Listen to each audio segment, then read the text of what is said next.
আজকে রেডি করে নিয়েছি দুর্দান্ত স্বাদের পনিরের তরকারি রেসিপি।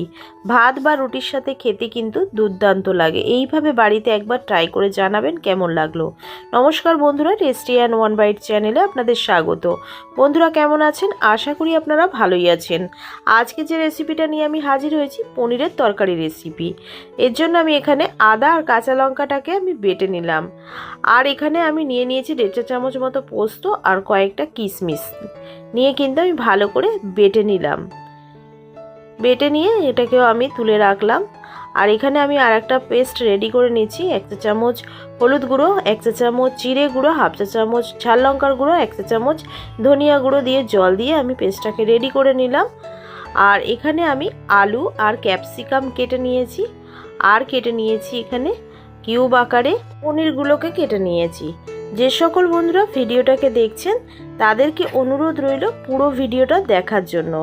আর যে সকল বন্ধুরা আমার চ্যানেলটিতে নতুন আছেন তাদেরকে অনুরোধ রইল, যদি ভিডিওটা ভালো লাগে লাইক সাবস্ক্রাইব করে চ্যানেলটির পাশে থাকলে আমি কিন্তু নতুন নতুন ভিডিও বানাতে মোটিভেট হব।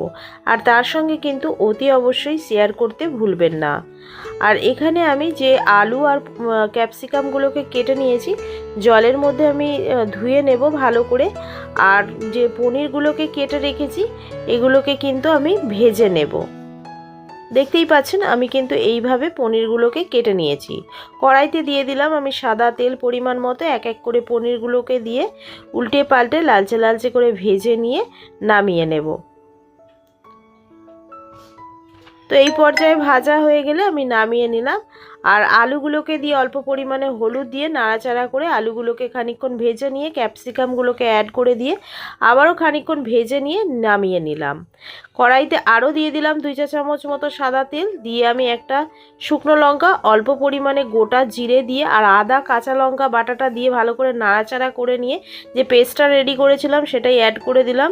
আর এরপরে একটা গোটা টমেটোকে কেটে রেখেছিলাম সেটা অ্যাড করে দিয়ে স্বাদ অনুযায়ী লবণ দিয়ে ভালো করে নাড়াচাড়া করে নিয়ে যে আলু আর ক্যাপসিকামগুলোকে ভেজে রেখেছিলাম সেটাই অ্যাড করে দিয়ে ভালো করে মশলাটাকে কষিয়ে নেব। তবে অল্প পরিমাণে আমি এখানে চিনি অ্যাড করেছি কালারটা ভালো আসার জন্য।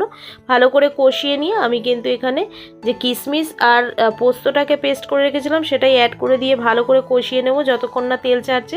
তেল ছেড়ে দিলে পরিমাণ মতো জল দিয়ে এটাকে ঢাকা দিয়ে দিলাম। সিদ্ধ হয়ে গেলে আমি এর মধ্যে দিয়ে দিলাম হাফ চা চামচ মতো গরম মশলা গুঁড়ো দিয়ে ভালো করে নাড়াচাড়া করে নিয়ে এখানে আমি দিয়ে দিলাম পনির দিয়ে ভালো করে ফুটিয়ে নিয়ে নামিয়ে নিলে রেডি হয়ে যাবে পনিরের তরকারি রেসিপি। ভাত বা রুটির সাথে খেতে কিন্তু দুর্দান্ত লাগে। এইভাবে বাড়িতে ট্রাই করে জানাবেন কেমন লাগলো। ভিডিওটা ভালো লাগলে লাইক সাবস্ক্রাইব করতে ভুলবেন না। কমেন্ট করে জানাবেন রেসিপিটা কেমন লাগলো। ভিডিওটাকে বেশি বেশি করে শেয়ার করে দেবেন। তার সঙ্গে বেল আইকনটা প্রেস করে দেবেন।